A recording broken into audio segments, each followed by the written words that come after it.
ભાવનગર જિલ્લાના ધોળામાં બેંકના senior officer નોકરીની સાથે કરી રહ્યા છે પરંપરાગત ખેતી। પોતાના 2 વીઘા જમીનમાં કર્યું છે જામફળીનું વાવેતર। મારું નામ હુંબલ શૈલેષ વાઘજીભાઈ, ગામ ધોળા। આપણે ધોળાથી 1 કિલોમીટર આપણું આ ફાર્મ છે।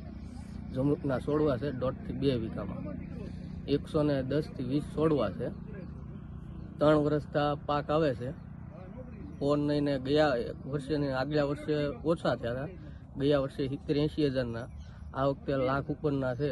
પણ ફાલે સારો આવ્યો છે અને કોઈ જાતનું નુકસાની નથી। એવું વરસાદ સારો છે અને માવજતે એવી કરી છે। દવાનો છંટકાવ, ખાતર નાખ્યું છે, જીપ્સમ ખાતર નાખ્યું, દેશી ખાતર બી મિક્સ કરીને ખાતર નાખ્યું।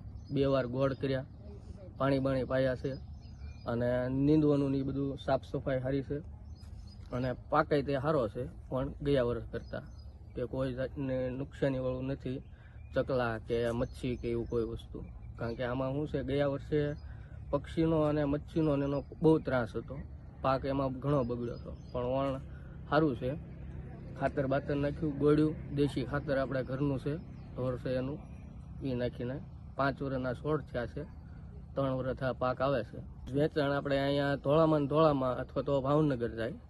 ધોળા છૂટક 2-5 કેરેટ લઈ જાય। અમુક વાર વધારે હોય તો ભાવનગર યાર્ડમાં વયા જાય। અહીંથી પિકઅપમાં ચડાવી દેવાના। કિલો એ 20 રૂપિયા 30 રૂપિયા એવો ભાવ, કારણ કે ગયા વર્ષે ભાવ નહોતો એટલે 20-30 રૂપિયા મળતા। મેં અભ્યાસ કોલેજ પાસ કર્યું છે, ગ્રેજ્યુએટ। હું અત્યારે ફેડરલ બેંકમાં નોકરી કરું છું। ભાવનગર, બોટાદ સહિત અનેક જિલ્લાઓમાં ખેડૂતો ખેતી કરી લાખો રૂપિયાની કમાણી કરતા હોય છે। તેમાં ખાસ કરીને ખેડૂતો હવે બાગાયત ખેતી તરફ વળ્યા છે, જેમાં જામફળ, લીંબુ સહિત બાગાયત ખેતી કરી તેમાંથી સારી એવી કમાણી પણ કરી રહ્યા છે। સાથોસાથ પશુપાલન કરી તેનો ઉપયોગ કરી પ્રાકૃતિક ખેતી પણ કરી રહ્યા છે। તો સાથે નોકરિયાત વર્ગના લોકો પણ હવે ખેતી તરફ વળ્યા છે। નોકરીની સાથોસાથ ખેતી કામ પણ કરી રહ્યા છે। ભાવનગર જિલ્લાના ઉમરાળા તાલુકામાં આવેલ ધોળા ગામે રહેતા અને ભાવનગર ખાતે આવેલ ફેડરલ બેંકમાં સિનિયર મેનેજર તરીકે ફરજ બજાવતા હુંબલ શૈલેષભાઈએ ગ્રેજ્યુએટ સુધીનો અભ્યાસ કર્યો છે। હાલ તેઓ બેંકમાં નોકરી કરે છે અને સાથોસાથ ખેતીકામ પણ કરી રહ્યા છે।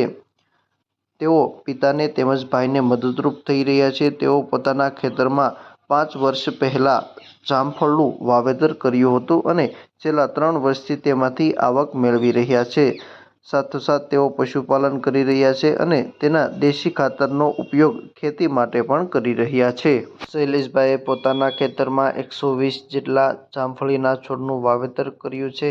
છેલ્લા 3 વર્ષથી તેમાં ફાલ આવી રહ્યો છે। પ્રથમ વર્ષે ઉતારો ઓછો રહ્યો હતો, પરંતુ ગયા વર્ષે 70 થી 90 હજાર સુધીની તેઓને આવક થઈ હતી। આ વર્ષે પણ ફાલ સારો હોવાના કારણે 1 લાખ ઉપરાંતનો ઉતારો આવશે તેવું જણાવ્યું હતું।